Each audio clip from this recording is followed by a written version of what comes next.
In this video, we explore the emotional and cultural connections to food.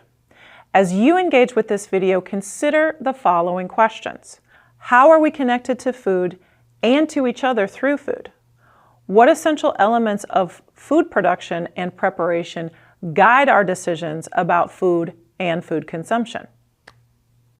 Well, my research, I study household food consumption and all of the kind of practices and labor that supports it. So things like cooking, meal planning, preparing, grocery shopping, anything of the like. And I study then how people make decisions about what to cook and what to eat, as well as what the implications of those decisions are for their health and well-being. I'm a sociologist by training, and so I'm always situating those, individual level decisions within broader society, within broader social structures, norms, institutions, policies.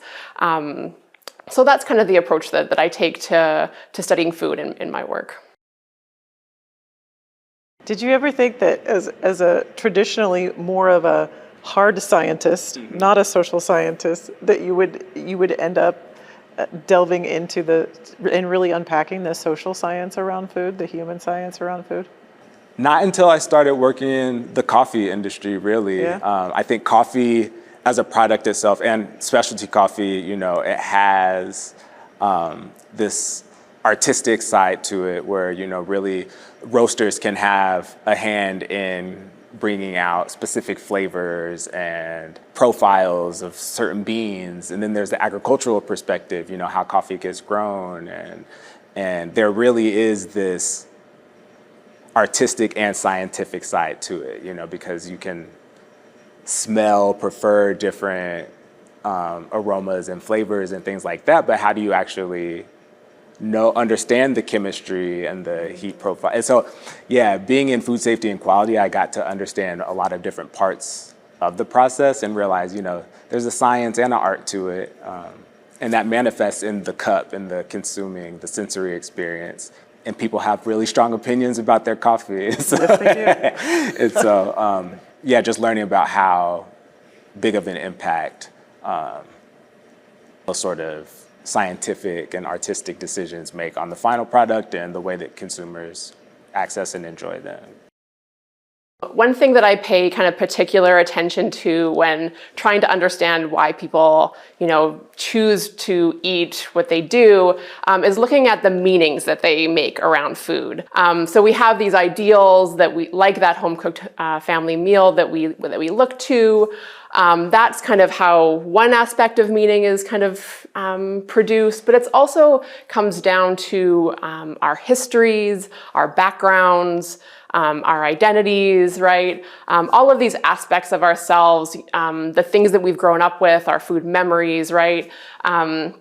All of these come together to kind of shape the meaning that a person places on a particular food. So, for example, right, if we're thinking about within the context of nutrition, right, we hear a lot about how, we need to be cooking a lot from scratch, including, lots of fruits and vegetables in our meals and in our eating habits.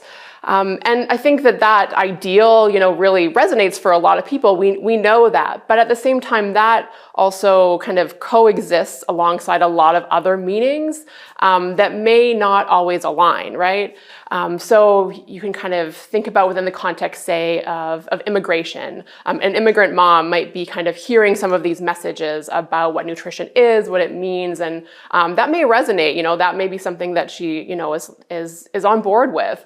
But those messages exist alongside other meanings, like, for example, the role that food plays in connecting her to her ethnic or cultural heritage, her background, the memories that food holds in her life, her social relationships, both with people, say, back home, but also within her kind of diasporic or immigrant community, right?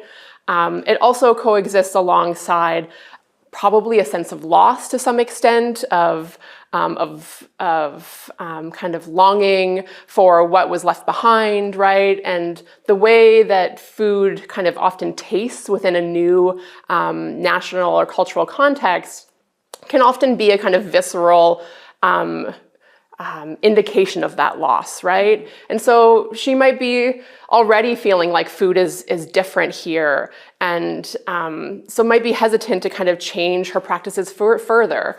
She might also have kids who are, asking for standard North American foods, of which are often not particularly healthy, but who they want because they want to fit in with their friends at school, right?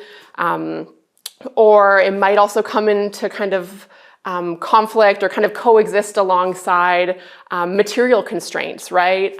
Access to the cost of fresh fruits and vegetables and from scratch ingredients.